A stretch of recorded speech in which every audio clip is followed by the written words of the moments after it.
What's good, YouTube? It's Justice I Used to Be Pay, and today I'm back with another video. And in this video, I'm going to talk about the state of the 2020 Big Three. But before I get into that, make sure you leave a like, comment, subscribe. It helps me out a ton. And I'm still trying to pay off this college tuition, so make sure you do that. But let's get straight into the video. Back in 2020, pretty much everything was changing. We all know what happened. The pandemic, COVID, everyone's inside. Nobody's going to school. We're all online. Everything was just different. George Floyd, BLM, everything was going kind of awry in 2020. It was just a very strange time, and that's no different for rap. But in rap in 2020, we kind of got these new faces who were coming in and appeared to be the stars of the future. More specifically, we got three new faces, well, not necessarily new, but three young faces who were pegged to be the superstars of the next generation. And that was Roddy Ricch, Polo G, and NBA YoungBoy. And these three superstars in rap, or budding superstars, were placed with massive expectations. People thought that these three guys were the next pillars of rap. These three guys are going to be running the game for the next 15 years. These three guys are going to help push the culture forward. So everyone in 2020 was looking at them as next up. They were all super, super hot during that time period. They were all on fire, couldn't miss. And everyone just had a lot of expectations for them. Everyone saw them as the chosen ones going into the future. Now, I know some people are watching this video and thinking, what about Lil Baby? Lil Baby was already a superstar in 2020. Lil Baby's year was 2020. That was the year of Lil Baby, where his superstardom just went crazy. He was the rapper of the year. He had crazy numbers. So I wouldn't say that people were looking at him as like a future superstar. They were already looking at him as like a newer superstar, but he was in that spot at the top already. He wasn't coming up. People were still looking at Roddy Ricch, YoungBoy, and Polo G as artists on the come up. They weren't at their peak yet, but man, they're not that far away from it. And they were kind of seen as the generation that was going to follow up after Drake, Kendrick, Ye, Nicki Minaj. They were going to be the guys that followed up and were the next, level of superstars in the game of rap. They were going to follow up and meet Lil Baby at the top as the young guys that were going to push rap forward. But since 2020, everything hasn't been, sweet for those three, let's just say. It hasn't been smooth sailing for all three of those artists, and I'm going to talk about it in this video and how there's been kind of a letdown. And these three artists are also at different stages of audience capture as well. First, I'm going to start off with the one who's probably delivered most on his potential of the three, that being NBA YoungBoy. NBA YoungBoy since 2020 has massively grown his fan base, especially with the whole YB Better movement. But back in 2020, if you were really around on the internet around that time, I don't know why I said it like that, but if you were in these rap circles during that time, YoungBoy had just as many haters, if not more, as he did fans. He was a very divisive figure. Now, he still is to this day, but I feel like that kind of hater wave for YoungBoy has died down to a certain extent, and his fan base has massively grown. He's become one of the bigger superstars in rap. He's one of the top dogs when you think about the bigger rap artists in the game. And also, YoungBoy has gone on to sell over 100K on a couple of projects since 2020. He's also gone on to have over 100 gold and platinum certified songs. So he's been doing pretty well for himself. He's had the beef with Lil Durk. He's been in, the news and one of the most prominent figures in rap culture since 2020. YoungBoy is also consistently one of the most streamed artists every single year when they put out those lists. He's always one of the top streamed rappers in the United States, at least. I don't know about worldwide, but in the United States, he's always towards the top of the list of most streamed rappers. And he also is pretty much the king of YouTube at this point. Everything he does is through YouTube, all his music videos. So there was even a certain point in time where he was just only dropping stuff on YouTube. So he's kind of taken over that platform as well. But overall, YoungBoy has been doing very well for himself after 2020. Yet, as of recent, when it comes to NBA YoungBoy, there has been kind of a downturn. When you look at his numbers, he's not really selling how he used to, or at least how he normally did. YoungBoy is an artist who's typically 80K and up, more times than not 100K. But as of recent, he's been selling 60K, 40K, 30K. And so his numbers just haven't really looked like they used to maybe back a couple years ago, even to 2021, 2022. And also at the same time, some fans have been saying they haven't really been feeling the music. This isn't the same YoungBoy that they listen to. They've already started to do the whole old YoungBoy versus new YoungBoy. Old YoungBoy's way better. He needs to go back to that. But I feel like both of these problems are the result of one thing, really. And that's just how much music NBA YoungBoy drops. YoungBoy drops so much music, it's ridiculous. Dog, when you drop 12 albums in a span of 2 years, the numbers aren't going to look the same. So I feel like his numbers not being as high as they normally are or as they were in the past isn't really a sign of him falling off. It's just a sign of a little bit of fan burnout. Because again, when you drop a project every 3 months, it's kind of hard to continuously get excited for him. So I think there's a little bit of burnout. I think that's the major or the main reason as to why his numbers don't look the same. And I think that's the also main reason as to why the quality of his projects haven't been the same.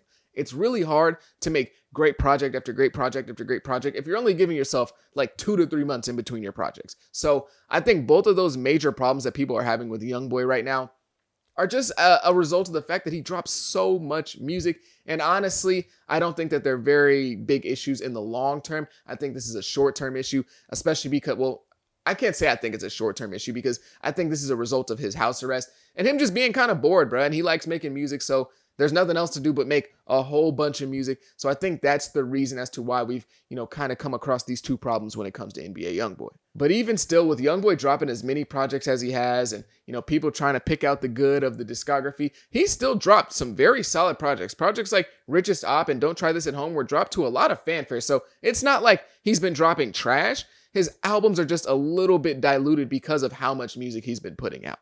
Of the three, YoungBoy has been the one that is most cashed in on his potential and is the one that is still very much involved in modern day rap culture. He's still super relevant. People are still checking in on him. And in terms of audience capture, he's completely safe. It's not like fans are ready to turn on YoungBoy. It's not like fans don't want to listen to his music anymore. They're just a little bit burnt out. They're just like, all right, dude, chill out a little bit. So YoungBoy is still relatively safe in his career. It's not like he's in trouble and fans are like, oh man, YoungBoy's about to fall off. Like, nah, he's good. He's chilling. He's still one of the biggest rap stars in the game. He's one of the most relevant rappers we have. Pretty much every blog is posting about pretty much anything that he does. So YoungBoy has probably cashed in the most on his star potential. He is one of the bigger stars in rap. So of the big three, I would say he's the one that's been the most successful. Like if you review all of their work from 2020 to 2024 and look at where they stand today, he's probably the one that has been the most successful and the one that actually you can forecast to have success in the future, especially major superstar level success. Like if he gets off house arrest and does a whole tour, I'm sure it would go crazy. So YoungBoy, he's chilling. He's pretty good out of the three. Next is Polo G. Polo G in 2020 was seen as one of the better pure rappers of this newer generation. Polo G came into the game with his debut tape, Die a Legend, then he followed that up with The GOAT, and both of those were released to fanfare. Everyone loved those projects. They were really, really good, and people saw Polo G as the next big thing out of Chicago. Polo G developed a very big fan base and has had a lot of hits since 2020. He's had a lot of success. His numbers have gone straight to the moon, and it's really impressive for a guy who's still very early into his career, at least when you look at it in comparison to some of the other rappers who have been around for a while. But everything hasn't always been so great for Polo G, especially as of recently, because there's been a narrative that's kind of existed and it's circled around Polo G for a while, but it didn't really grow wings until late 2022. And that was the whole Piano G narrative. It was the narrative that Polo G makes the same song over and over again and he never diversifies what he's doing. And this narrative really started to grow after the release of Hall of Fame, which wasn't very good in most people's opinion and wasn't very good in my opinion either. So those two things combining kind of created a massive hate wave for Polo G. And that narrative, that Piano G narrative, has been really detrimental to how the public sees him. Now, despite Hall of Fame not really landing too well on most fans, the numbers did great. It wasn't like the project sold 30K. I believe still to this day, it's his highest charting album, or not highest charting, but highest selling album. So it's not like it was a numbers thing. It's not like he's falling off numbers wise, but I do tend to agree with the overall assertion that the music just isn't that good. Polo G's music, as of recently, has kind of felt a little stale, a little lifeless, and it kind of feels like it's stuck. Just in my opinion, no disrespect, it just feels a little stuck. Like it's in quicksand and it just isn't really progressing. And that's just how a lot of people feel about Polo G. And in my opinion, I think a lot of this is a waste of his potential because I really do believe in Polo G. I believe that he is, hot take, the most talented new generation rapper. There's not a lot that he can't do, right?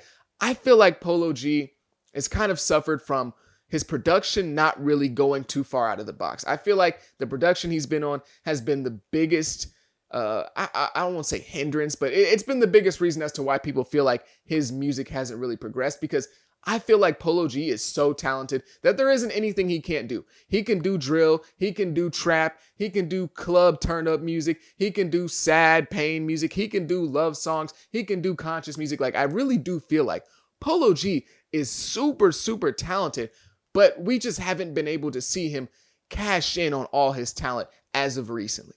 And at this point in his career, a lot of people have kind of given up on Polo G, fair or unfair, and his next project feels like it's going to be damn near career defining, that being Hood Poet. Now, he was supposed to drop Hood Poet in 2023 in like August, but some things came up with his family and some weird stuff's going on, so I can't really blame him for delaying the album. Like, nobody can really fault him for that, but it's just a matter of fact of the situation. Because of that delay, there also has been a very, very big noticeable drop in hype in terms of how much people really want this project. Now, I'm sure when the time comes and the project's a couple weeks away or 2 months away, people will be talking about it again. But as of right now, nobody's really talking about Hood Poet. Polo is in a position where fans haven't like all the way as a whole given up on him, but they're kind of looking at him like, dog, like this next album, it's kind of your last shot, bro. Like, you got to show us, because recently your music hasn't been that great. So we kind of need to see something from you. Otherwise, we going to kind of, throw you by the wayside and start not paying attention to you. And I feel like that's kind of the opinion surrounding Polo G right now and his music.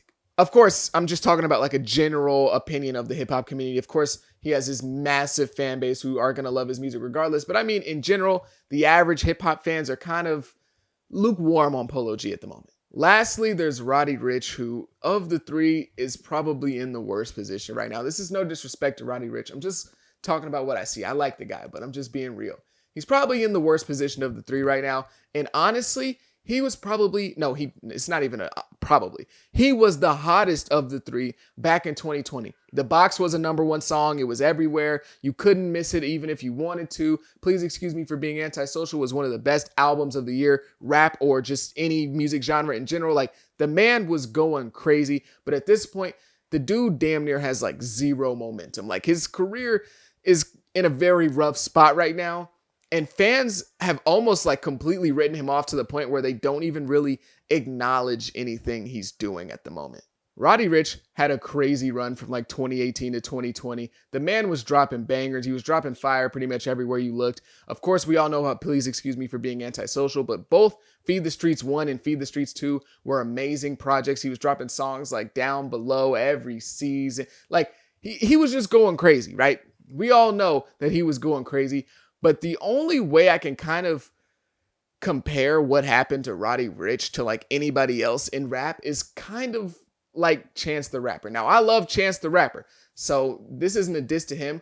But what I mean is like somebody coming off an absolutely amazing project, like Please Excuse Me for Being Antisocial or Coloring Book, like an amazing project, and dropping their next one and just losing all of their momentum, like just gone. Of course, I'm talking about The Big Day with Chance, but with Roddy Ricch, that was Live Life Fast. There were a lot of expectations with that project, and it really just didn't deliver in most fans' opinions.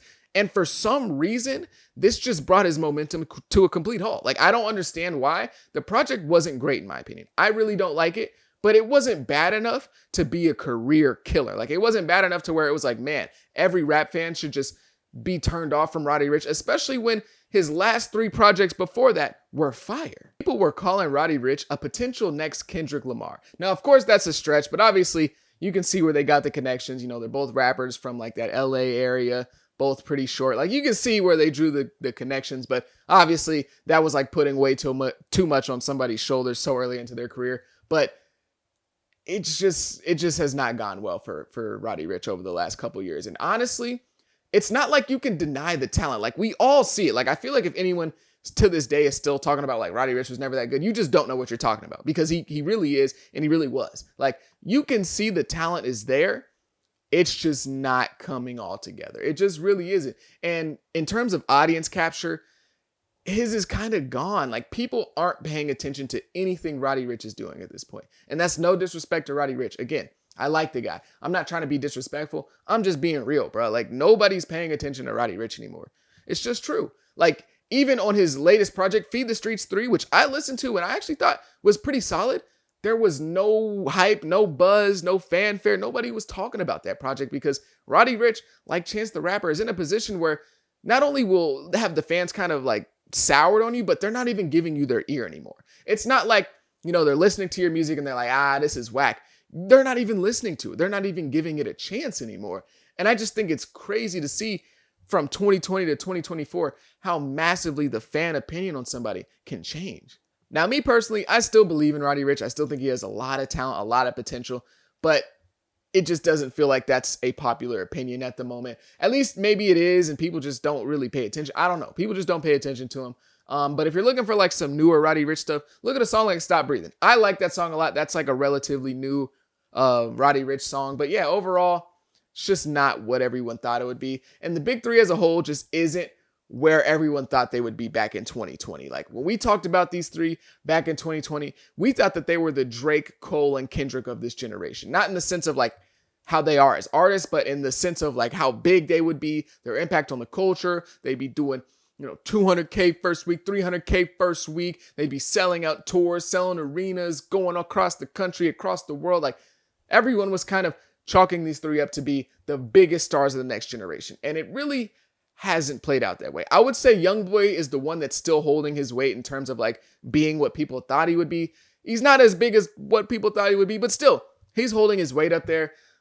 Polo G and Roddy Ricch is looking really rough for Roddy. Polo can still bounce back, but it's just not looking too great for the big three at the moment. So yeah, I think it was, a good video idea to kind of look on this big three back from 2020 that everyone used to talk about and see where they stand today, because I know it doesn't feel like that long ago, but we're 4 years out of 2020, guys. Like it's been a minute. It hasn't been long enough to completely write any of these three out. Any of these three could possibly come back like that. So you can't write anyone off. You can't write any of these guys off, but we can look at what's happened over the last couple of years and kind of come back and make a little summary about where these guys are in their career. I think that's fair to do. So I'm not writing any of these dudes off. I'm just saying that big three that we talked about in 2020, it ain't really big three and like we thought it would. But that's going to be the end of my video. Maybe I'm dumb. Maybe I don't know what I'm talking about. Let me know down below in the comments if you made it this far. I greatly appreciate it. Have a good day. Be safe. Be blessed.